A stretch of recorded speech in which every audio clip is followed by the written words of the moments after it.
Exactly 100 years ago, on August 29th, 1923, a tantric scripture, a masterpiece really, called the Vātūlanātha Sutras was first published.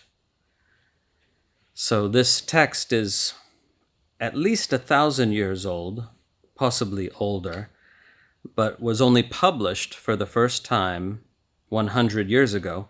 Before that, it existed only in manuscripts. And there's still no good, reliable, published translation of this text. I hope to remedy that soon.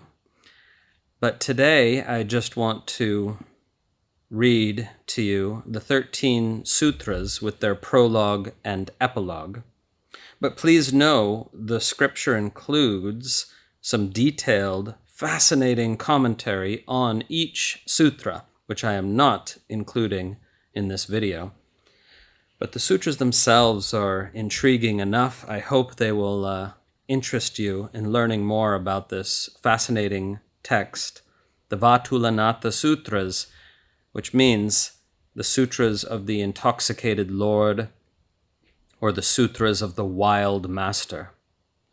Now, despite the title, the sutras are said ultimately to derive from the yoginis, the enlightened female masters of the tantric tradition, and they were merely written down by this intoxicated Lord, Vātūlanātha, as you'll hear in the prologue to the sutras. And I quote in my own translation, "Here, according to tradition, the yoginis of the sacred site first taught the revered Vātūlanātha the collection of chummas, or vernacular revelations of yogini wisdom, and then taught him the following sutras, and furthermore taught him through these sutras the extraordinary, unbroken, highest reality, that reality which is free of the stain of the dualities of process and immediacy, existence and non-existence, the real and the unreal, plurality and unity, the conceptual and the non-conceptual, existence in this world and liberation." They taught him this by revealing in his direct experience that which is pointed to by the 13 oral teachings nourished by the ultimate secret. Those teachings follow. 1. Through the activity of the great spontaneous immediacy, one stabilizes in one's true nature. 2. The flow of the activities of consciousness becomes all of a sudden saturated with the attainment of that.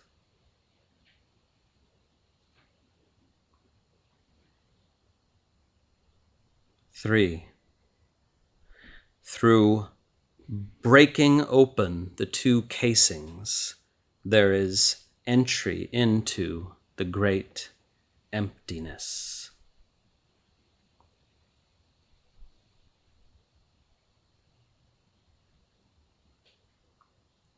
4.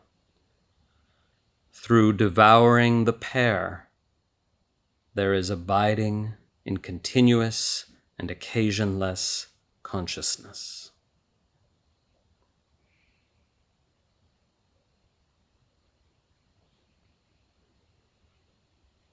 5. Through the love-making of the siddhas and yoginis, the great celebratory unification arises.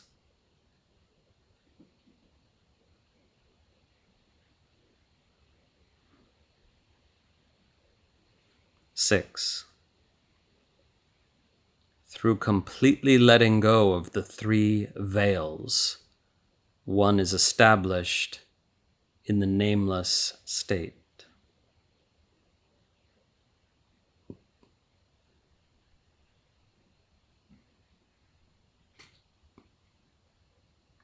Seven, the resonance exists in all instances of the arising and subsiding of the four aspects of the word.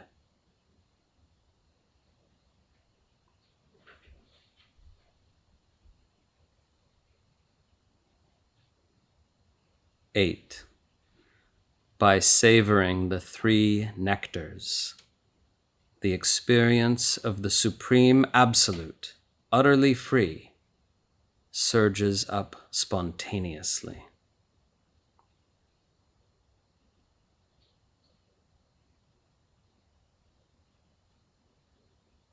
Nine,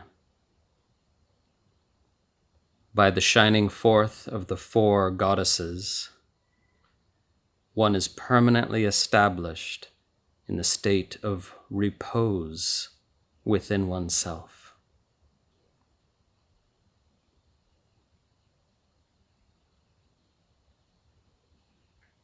Ten, through the rise of the 12 currents, the great rays expand.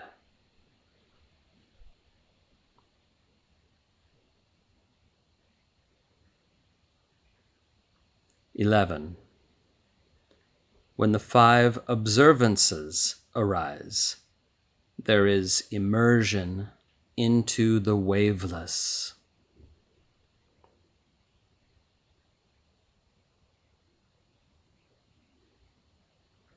12,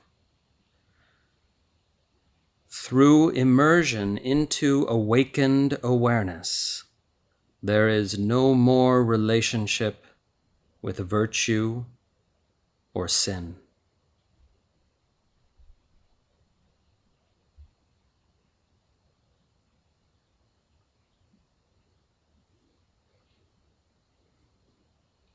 13,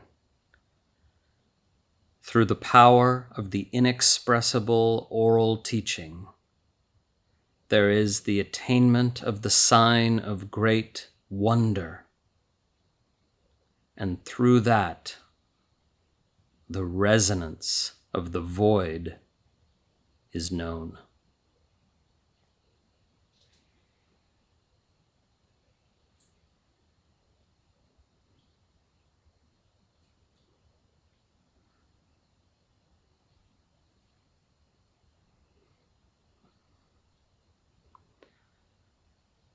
Now I'll read the epilogue. As I mentioned, I'm skipping over all the commentary on those 13 sutras, which is really fascinating stuff, and in most cases explains the sutras quite clearly and in beautiful, explicit detail for the practitioner.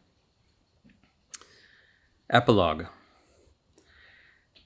At the time of the great ecstatic union, the Melapa, the yoginis of the sacred site, in oneness with the unsurpassable state, revealed this oral tradition, rendered in the form of these sutras, to a particular avadhut named Vātūlanātha.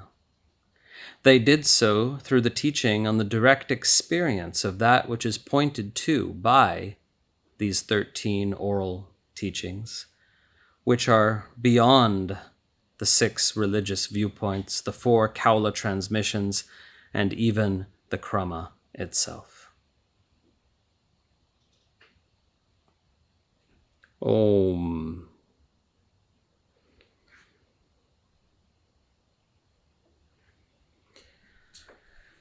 So you'll be hearing more from me on this fascinating text. I hope to bring out a book in the next couple years on the wisdom of the yoginis of the Krama lineage, which will include this text. And again, it's 100 years since its publication, and we all owe a great debt of gratitude to the Kashmiri scholars who managed to get these texts published. Without them, the world wouldn't know about them today. So